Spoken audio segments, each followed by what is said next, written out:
Wow! Lechon kawali. Natakam ka ba? Tara! Luto tayo! Ang unang step ay pakuluan natin ng baboy. Lagay natin ng mga sibuyas, bawang, paminta, laurel, tsaka importante yung asin.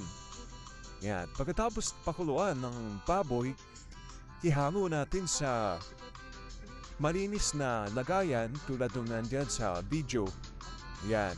30 minutes natin na pinakuluan yan sa pressure cooker kaya medyo malambot na yan. Yan. I-rest muna natin yung baboy na lulutuin natin.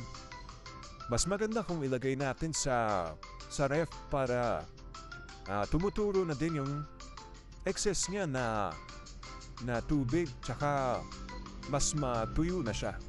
Ayan. Lagay muna natin sa freezer na mga kahit mga 10 to 20 minutes. Yan. Pagkatapos naman natin na ma-cool down yan, punasan natin kasi lumabas na yung mga katas-katas niyan. Mas maganda kung tuyo yan kasi para kapag prinito natin yan hindi masyadong tatansik. Ayan. Punasan natin yung buong part ng baboy. Yan, tulad niyan. Tapos pagkatapos niyan, tusugin natin yan, yung balat. Lalabas pa yung katas niyan pag tinusok-tusok niya ng tinidor. Tapos, punasan niyo na lang kapag kung lumabas na yung katas niya. Yan. Pagkatapos niyan, lagyan natin ang asin. Yan. Yan, pampalasa yan para kapag prinito natin at naluto na, may lasa na siya kaagad.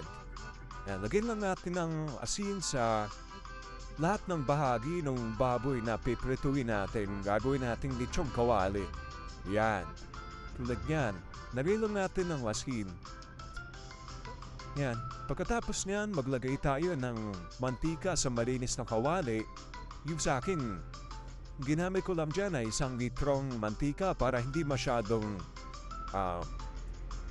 mapuno yung kawali. Nilagay ko na din yung baboy dyan kahit hindi pa kumukulo yung mantika para hindi ako talsikan nung kapag kumukulo na kasi masakit yan. Yeah, lagyan din natin ng takip yan kapag nailagay na yung baboy para hindi kayo matalsikan ng mantika. Pagkatapos niyan, ang unang fry natin dyan, maging ganyan yung itsura niya. Di pa siya masyadong toast crispy kaya nagana tayo 2 fry to 3 fries para kuha natin yung ganyang texture tulad ng nandiyan sa video. Ayan. Ayan o. Yan. Para na siyang chicharon. Napaka-crispy na yan. Yan. Ayan o, luto na ang ating lechong kawali. Palamigin muna natin kasi sakit sa kamay yan pag iniiwan mo. Maiinit. Ayan. Pag medyo na-cool down na, pwede na natin yan i-slice kung ano man yung gusto nating size na pag-serve. Yan. Sarap po. Oh, ayan na. Dito na at slice na tayo ng lechong kawali. Yung iba dyan, gagawin nating sisig.